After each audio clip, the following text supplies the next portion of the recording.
بنو امیہ کا سب سے حسین بادشاہ سلیمان بن عبد الملک، سب سے حسین، 42 سال کی عمر، جوانی، اس کی میت کو قبر کے قریب کیا گیا تو ہلنے لگا تو اس کے بیٹوں نے کہا ہمارے ابا زندہ ہیں، وہ سکتہ ہو گیا ہے، زندہ ہیں۔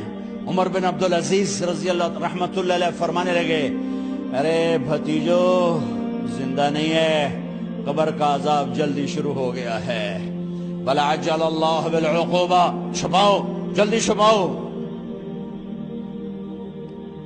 عمر بن عبدالعزیز جس تخت پر بیٹھے اس پر سلیمان تھا، اس پر ولید تھا، اس پر عبد الملک تھا، ان تینوں نے اپنے من کو راضی کیا، عمر بن عبدالعزیز نے اپنے رب کو راضی کیا۔ جب عمر بن عبدالعزیز کا وقت آیا مرنے کا تو انہوں نے بلایا رجا بن حیوہ سے، فرمایا کہ میں نے عبد الملک بن مروان، چاچا بھی تھے سسر بھی تھے، ان کی بیٹی فاطمہ سے شادی ہوئی تھی، میں نے اس کو قبر میں اتارا، کفن کی گرہ کھول کے دیکھا تو اس کا چہرہ قبلے سے ہٹ چکا تھا، رنگ کالا سیاہ پڑ چکا تھا۔ عبد الملک بن مروان گورا چٹا تھا، یہ جگہ سرخ تھی، کالا۔ پھر میں نے ولید کو قبر میں اتارا، اس کا بیٹا 10 سال حکومت کی، اس نے 21 سال حکومت کی، اس نے 10 سال کی، ولید بن عبد الملک۔ میں نے اس کے کفن کی گرہ کو کھول کے دیکھا تو اس کا رنگ سیاہ ہو چکا تھا اور قبلہ کی طرف سے چہرہ پھر چکا تھا۔ پھر اس سلیمان کا واقعہ تو ابھی سنایا، پھر اس سلیمان کو قبر میں اتارا اور اس کے کفن کی گرہ کو کھول کے دیکھا تو اس کا چہرہ قبلے سے ہٹ چکا تھا۔ اب میں جا رہا ہوں، مجھے دیکھنا۔ پہلے تینوں نے حکومت کی پوجا کی اور عمر بن عبدالعزیز نے اپنے اللہ کی پوجا کی۔ انہوں نے ایک بڑا عجیب خطبہ دیا جب خلیفہ بنے، اے لوگو، بچپن میں شعر و شاعری کا شوق تھا تو میں شاعر بنا، تھوڑا سا اٹھان ہوئی تو علم کا شوق لگا، میں نے علم حاصل کیا، جوان ہوا تو فاطمہ بنت عبد الملک سے عشق ہوا، میں نے اس سے شادی کی، اب اللہ نے مجھے حکومت دے دی ہے، اب تم دیکھو کہ میں اس سے اپنے اللہ کو راضی کروں گا۔ ہمارے حکمران تو ووٹ سے آتے ہیں اور چلے جاتے ہیں 4-5 سال کے بعد، ان کی وراثت میں حکومت آ رہی ہے اور 3 بر اعظم پر حکومت ہے، اور ایسا روب دبدبہ ہے بنو امیہ کا، کوئی ان کے سامنے سر نہیں اٹھا سکتا۔ 3 بر اعظم میں زکوٰۃ لینے والا کوئی نہ بچا، 3 بر اعظم میں سوال کرنے والا کوئی نہ بچا، 3 بر اعظم میں ظالم کوئی نہ بچا، 3 بر اعظم میں مظلوم کوئی نہ بچا۔ لیکن خود کیسا رہا؟ گھر آئے، فاطمہ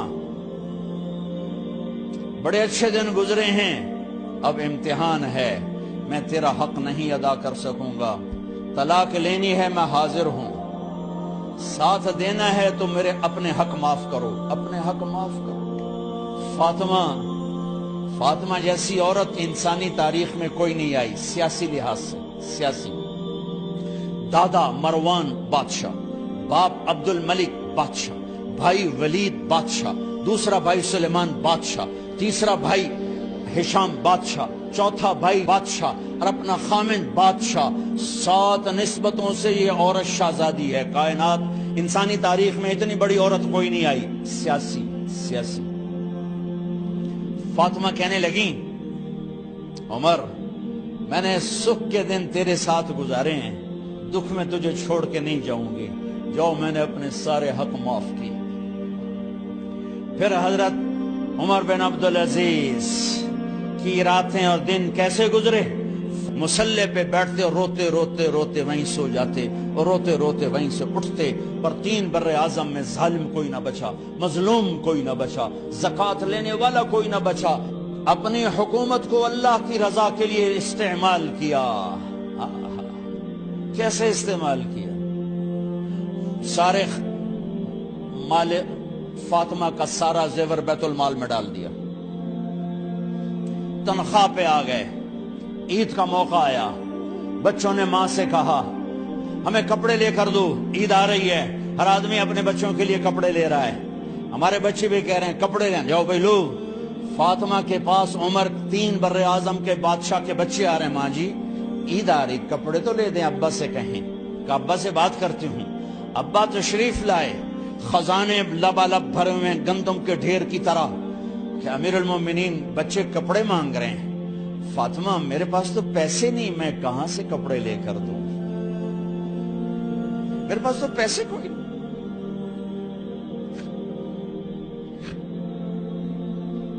حضرت فاطمہ نے کہا پھر بچوں کا کیا کروں؟ کہا پھر مجھے بھی نہیں پتا کیا کروں۔ اس کے پہلے 3 حکمرانوں نے لوٹ مار کے بازار گرم کیے، ظلم و ستم کے پہاڑ توڑے، اور آج اسی خزانے پہ ایک شخص بیٹھا ہے جو اللہ کو راضی کرنے کے جھنڈے گاڑ رہا ہے۔ تو فاطمہ نے کہا آپ ایسا کریں، اگلے مہینے کی تنخواہ ایڈوانس لے لیں، اس سے میں اپنے بچوں کو کپڑے لے دیتی ہوں، اور گھر کا خرچہ میں مزدوری کر کے گھر کی روٹی چلا دوں گی۔ ارے اپنی تاریخ پڑھو، صرف ڈرامے ہی نہ دیکھتے رہ جاؤ، صرف گانے ہی نہ سنتے رہ جاؤ۔ اور بھی دکھ ہیں زمانے میں محبت کے سوا۔ انہوں نے اپنے بلایا وزیر خزانہ مزاحم، اپنا ہی غلام، ہاں بھائی مزاحم، ہمیں بچوں کے کپڑے چاہیے، تو اگلے مہینے کی تنخواہ ایڈوانس مل جائے۔ وہ کہنے لگے امیر المومنین آپ مجھے لکھ کر دے دیں کہ آپ 1 مہینہ زندہ رہیں گے، میں آپ کو تنخواہ دے دیتا ہوں۔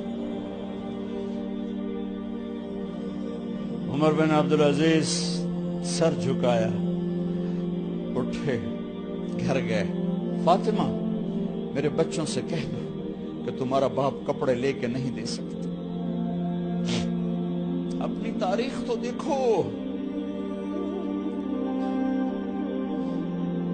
عید کا دن آ گیا، خلیفہ وقت عید کی نماز پڑھاتے تھے، نمازیں بھی خلیفہ وقت پڑھاتے تھے۔ بنو امیہ کا خاندان ملنے کے لیے آ رہا ہے، سارے سرداروں کے بیٹے اعلیٰ پوشاک، اعلیٰ لباس ملنے آ رہے ہیں۔ تھوڑے دیر بعد دیکھا تو بچے بھی ملنے آ رہے ہیں، امیر المومنین کی حیثیت سے بچے باپ کو ملنے آ رہے ہیں، اور ان کے جسموں پر پرانا لباس ہے۔ حضرت عمر انہیں دیکھ کر ادھر اپنے سرداروں کے بچے دیکھے تو زرق برق پوشاکیں، اپنے بچوں کو دیکھا۔ ارے اس باپ سے پوچھو جو سب کچھ کر سکتا ہو اور پھر مٹھی بند کر لے کہ نہیں میں نے حرام کی طرف نہیں جانا۔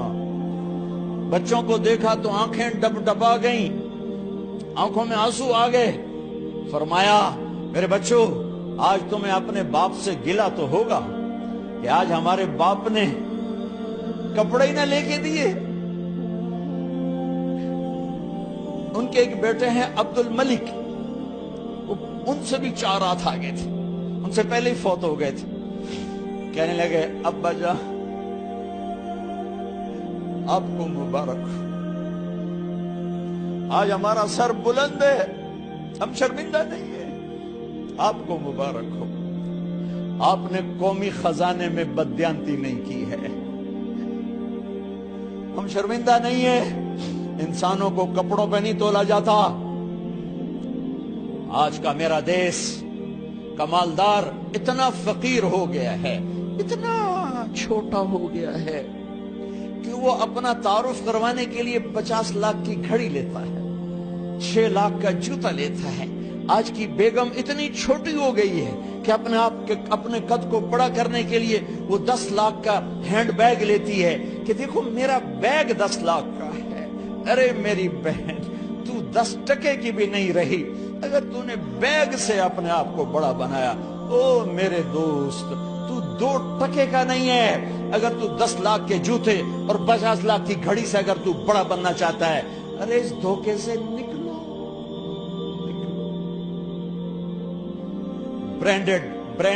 برینڈڈ کہاں جا رہے ہو؟ جب تم اپنی ذات میں بے قیمت ہو تو رب ذوالجلال کی قسم تمہاری گھڑیاں، تمہارے بیگ، تمہاری گاڑیاں، تمہارے بنگلے تمہاری عزت کو بڑھا نہیں سکتے۔ ابا جان آج ہم خوشی سے بلند ہیں کہ ہمارے باپ نے بددیانتی نہیں کی۔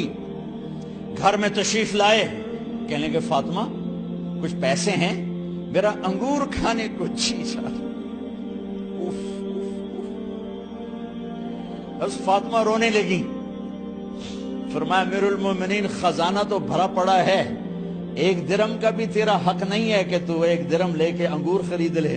تو تھوڑا پٹھے، فاطمہ میں جہنم نہیں برداشت کر سکتا۔ وہ میرے بھائیو جو دن رات سود میں پھنس چکے ہو، جو دن رات جوے شراب میں پھنس چکے ہو، کیسے اللہ کے سامنے سرخرو ہو کر کھڑے ہو گے؟ ایک رات گھر میں تشریف لائے، بچیاں بیٹیاں، منہ پہ ہاتھ، کپڑا رکھا، دوپٹہ رکھا منہ پہ، اور بات کریں۔ آپ نے پوچھا ارے کیا ہوا تمہیں، یہ منہ پہ کپڑا کیوں رکھتی ہو؟ تو خاموش ہو گئی، لیکن گھر کی خادمہ رو پڑی، کہا امیر المومنین آج آپ کی بیٹیوں نے کچا پیاز توڑ کے اس سے روٹی کھائی، سالن کھائی، اور میرے آج کا تاجر کہتا ہے جھوٹ نہ بولوں تو کاروبار کیسے، میرا افسر کہتا ہے رشوت نہ لوں تو گزارا کیسے کروں۔ تو عمر بن عبدالعزیز پھس پہ ہچکیوں کے ساتھ روئے کہ میری بچیوں میں تمہیں بڑے اچھے کھانے کھلا سکتا ہوں، پر میں جہنم کی آگ برداشت نہیں کر سکتا۔ بھائیو، اس بندے نے اپنے آپ کو ذبح کر دی، اللہ کو راضی کرنے کے لیے ذبح کر دی، اپنی ذات کو، اپنے جذبات کو، اپنے احساسات کو۔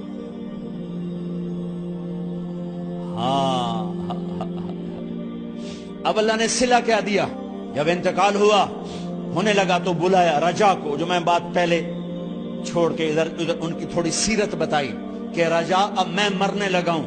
عبد الملک کالا ہو گیا تھا، ولید کالا ہو گیا تھا، سلیمان کالا ہو گیا تھا۔ یہ کیوں کالے ہوئے تھے؟ یہ بے نمازی نہیں تھے، بدکاری نہیں کرتے تھے، کسی کی طرف ان کی میلی آنکھ نہیں اٹھی کبھی۔ یہ ظالم تھے، ظالم، انسانوں کا خون پیا، مال میں خیانت کی، اس پر اللہ نے چہرے پھیر دیے۔ آج عمر بن عبدالعزیز جا رہا ہے کہ دیکھو میں جا رہا ہوں، مجھے دیکھو میرے ساتھ کیا ہوتا ہے۔ ان کا انتقال ہوا، ان کی میت قبر کے کنارے رکھی گئی، اور اب نیچے اتارنا ہے۔ سلیمان کی میت کو اتارنے لگے تو ہلنے لگا، اور عذاب قبر پہلے شروع ہو گیا۔ عمر کی میت کو جب قبر کے قریب کیا گیا، ایسے ہوا کا جھونکا آیا، ایک پرچہ ایسے لہراتا ہوا یوں آیا، یوں آیا، یوں آیا، اور عمر کے سینے پر گر گیا۔ لوگ کٹھے ہو گئے، پرچے کو کھول کے دیکھا گیا تو اس پہ لکھا تھا بسم اللہ الرحمن الرحیم، براءۃ من اللہ لعمر بن عبد العزیز من النار۔ یہ پروانہ ہے اللہ کی طرف سے اس کے بندے عمر کے لیے کہ اسے جہنم سے نجات کی خوشخبری سنا دی جائے۔ آہا، مرنا ہو تو یوں مرو، اللہ ایسی موت دے دے۔ کہتے ہیں پھر میں نے ان کو قبر میں اتارا، جب قبر میں اتارا تو کیا دیکھا؟ میں نے کفن کی گرہ کھولی تو چہرہ قبلے کی طرف، اور یوں لگا جیسے 14ویں رات کا چاند قبر میں اتر آیا ہو۔ اور آخری بات کرتا ہوں، میرے بھائیوں بہنوں، اپنے اللہ سے صلح کر لو، اپنے اللہ سے صلح کر لو۔